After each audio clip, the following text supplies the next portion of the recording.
బంగారు మైసమ్మ మీద ఆన దొరుకుతారు, పక్కాగా పట్టుబడతారు. అంత పక్కాగా ఎలా చెబుతున్నానంటే, పెట్టుకుంది ఎవరితో? బంగారు మైసమ్మ తల్లితో. ఆ తల్లితో పెట్టుకుంటే మామూలుగా ఉండదు. పుష్ప 3నే అంత వైలెన్స్గా ఉంటుంది. ఇప్పటికైనా చేసిన తప్పును సరి చేసుకుంటే ఓకే, లేకపోతే get ready for get well soon లా అయిపోతుంది.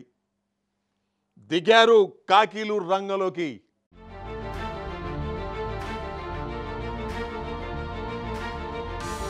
మంచిర్యాల జిల్లా బెల్లంపల్లిలో ఓ దేవాలయంలో గుర్తు తెలియని దొంగలు చోరీకి పాల్పడ్డారు.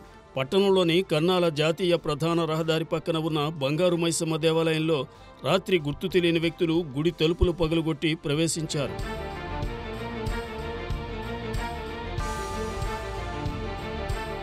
బీరువా పగులుగొట్టి అందులో ఉన్న 15 తులాల వెండి, పావు తులం బంగారం ముక్కు పొడకనెత్తికెళ్లారు. అంతకుముందు దొంగలు సీసీటీవీ కెమెరా కేబుల్ను కట్ చేశారు. సమాచారం తెలియగానే బెల్లంపల్లి రూరల్ సీఐ అఫ్జలుద్దీన్, తాళ్ల గురజాల ఎస్ఐ రమేష్ ఘటనా స్థలాన్ని సందర్శించారు. పోలీస్ జాగిలాలు, క్లూస్ టీం రంగంలోకి దిగాయి. ఈ మేరకు పోలీసులు కేసు నమోదు చేసుకుని దర్యాప్తు చేస్తున్నారు. బంగారు మైసమ్మ టెంపుల్ ఈ కన్నాల విలేజ్ అవుట్స్కట్లో హైవే పక్కన ఉన్నది. ఈ యొక్క టెంపుల్లో మొన్న అనగా 6 రోజు 11 గంటలకు అయ్యగారు పూజ చేసి తాళం పెట్టుకొని ఉంటుంది. మళ్ళీ నిన్న యథావిధిగా 9 గంటల 15 నిమిషాలకు ఈ యొక్క టెంపుల్ దగ్గరకు వచ్చి చూసేసరికి తాళం మరియు మెయిన్ గేట్ తాళం, బీరువా తాళం బలగొట్టి అందులో ఉన్న ఆభరణాలు దొంగతనం చేసారని చెప్పి ఈ ప్రెసిడెంట్ అయిన కుమారస్వామికి చెప్పగా వాళ్ళు వచ్చి పోలీస్ స్టేషన్లో దరఖాస్తు ఇచ్చారు. దీనిపైన ఒక కేసు నమోదు చేసినాం.